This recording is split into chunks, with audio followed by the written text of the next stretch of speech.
Olive oil দিয়ে দিচ্ছি। কড়াই গরম হলে তার মধ্যে দিয়ে দেব গোটা জিরে, শুকনো লঙ্কা, তার মধ্যে আলু সিদ্ধ ভালো করে মিশিয়ে দেব। নাড়াচাড়া করে দিয়ে দেব ধনে গুঁড়ো। দিয়ে দেব ধনে গুঁড়ো বা আর কোনো মশলা যদি আপনাদের পছন্দ হয় সেটাও অ্যাড করতে পারেন। ভালো করে নাড়াচাড়া করে নেব আলুর সাথে। এবারে দেব নুন, হলুদ,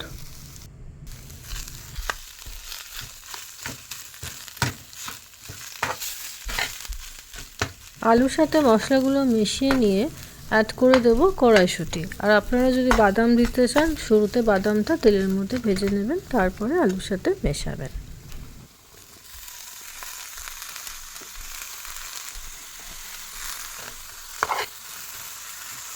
শেষে দেব ধনেপাতা কুচি, মিশিয়ে নেব। আলুর পেস্ট রেডি হয়ে গেছে।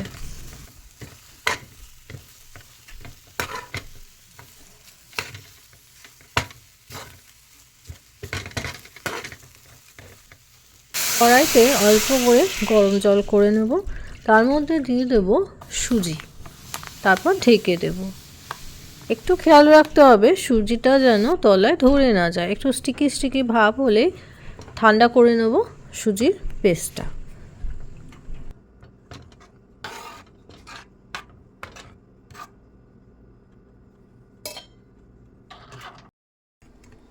ঠান্ডা হয়ে গেলে খানিক পরে তৈরি করে নেব একটা ডো। যেরকম রুটি বা ময়দা বেলেন ঠিক সেরকমভাবে করে নিতে হবে। ঘি বা তেল একটু মিশিয়ে নিলে মাখতে সুবিধা হবে।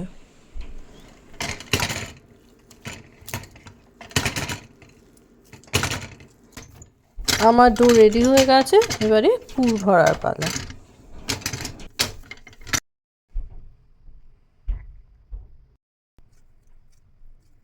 হালকা হাতে পুর ভরার কাজ চলছে।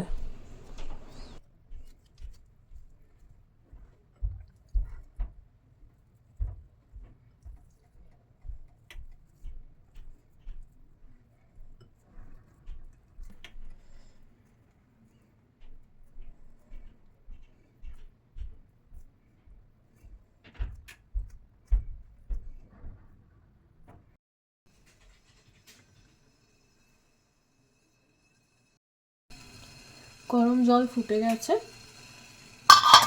যদি ফুটো থালা পাওয়া যায় খুব ভালো হয়। আমার কাছে এই থালাটা আপাতত আছে।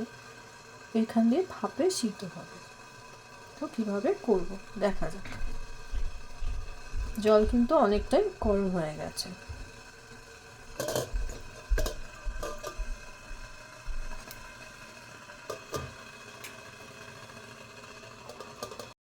এটা কিন্তু ঢাকা দিয়ে দেবেন, না হলে এটা ভাপে খানিকক্ষণ রেখে দেব, সিদ্ধ হয়ে যাবে তার মধ্যে। এবারে ফাইনালি অলিভ অয়েল একটু গরম করে নিচ্ছি। তেল গরম হলে দিয়ে দিচ্ছি গোটা সর্ষে, সিজমি সিড দিতেও পারি, নাও দিতে পারি, আর ধনে পাতা কুচি। তার মধ্যে আমি দিয়ে দিলাম যেগুলো সিদ্ধ করে রেখেছি। হালকা ফ্রাই করে পরিবেশন করতে পারবেন আপনাদের পছন্দের খাবার। অতি অবশ্যই একবার ট্রাই করে দেখবেন, খেতে বেশ ভালো লাগে। আর সবশেষে ছড়িয়ে দিতে পারেন পছন্দ মতো মশলা।